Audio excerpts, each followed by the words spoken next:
My name is Joe Torelli. I live in Hampton. I am a constitutional, I define myself as a constitutional libertarian because I am so often frustrated and repulsed by the Democrat Party and the Republican Party and their activities and what they do in our nation's capital. And what I want to expose and elevate is something that Representative Potenza mentioned earlier, as did State Senator Rubens. This is totally nonpartisan. Everything about this is nonpartisan. When John Langdon had to postpone and adjourn the ratification convention in February of 1788 in Exeter, it was because not enough people knew why we needed a federal constitution. And one guy in Amherst, Joshua Atherton, said, hey, I've got these 12 amendments I'd like to add to this. 12 amendments. Well, later, those 12 amendments, 10 of them became our Bill of Rights. Okay? So Langdon adjourned the meeting in February of 1788 and met up the street here in the Old Town Meeting Hall, which sits on the property that borders State Street and Church Street. Does that mean there's an intersection of church and state? Yes. So in February, they spent 9 days debating 3 pages of the Constitution. 9 days debating 3 pages of the Constitution. And Atherton helped to postpone it because there was so much to debate and discuss. And so Langdon and John Sullivan said, oh, well, we need to, effectively using our terms today, market why we need a federal constitution. Let's hold off 4 months and meet in Concord, which they did.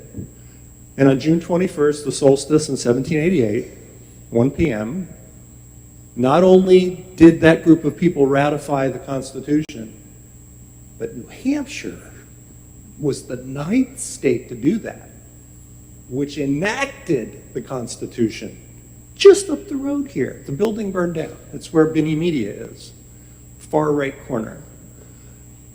And when you think about the history of the ancestors of the state legislators that are seated today, they did that. I say that the state legislators are compelled as their duty to pass this resolution.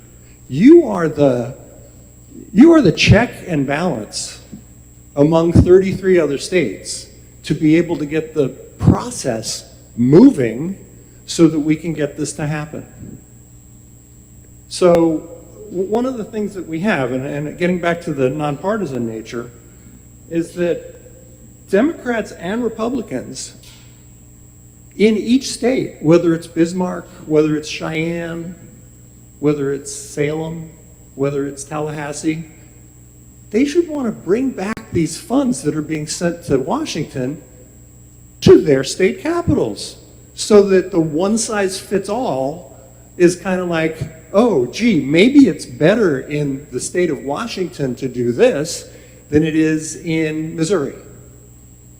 And so we need to deconstruct the K Street lobbyist influence in Washington by addressing the 3 topics that are in this resolution so that we can begin to change this and bring it back. And again, I feel personally it is the duty of the state representatives and the state senators in each of the states to understand that you are the people that George Mason and James Madison actually figured was better than what Alexander Hamilton wanted to do with a music track underneath, to only have Congress do it. Why would Congress be the only ones to change the Constitution?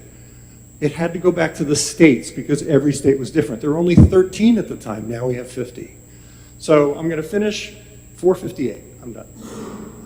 Happy to answer questions. Are there any questions? Representative Carey. You cited a book, that one that's about 4 inches thick. Would you give me the title of that book, Yes, please? I will, and even better than that, we are, there's a group of us that are working on the author condensed this book to 6-page executive summary. And I have requested of the author the permission to reprint the 6-page executive summary. So I can get you these, and I can get them for both parties, because this attacks the attacks and provides documented evidence of what the different challenges were and why. This alone is 15 minutes reading time, and it's like, oh my gosh, I had no idea. So I offer this and more of them, and we would love to get them in the hands of each of the representatives so that they can read it, but we also want to have a discussion to talk about it. Title of the book? Sorry? Oh, the book is Far From Unworkable.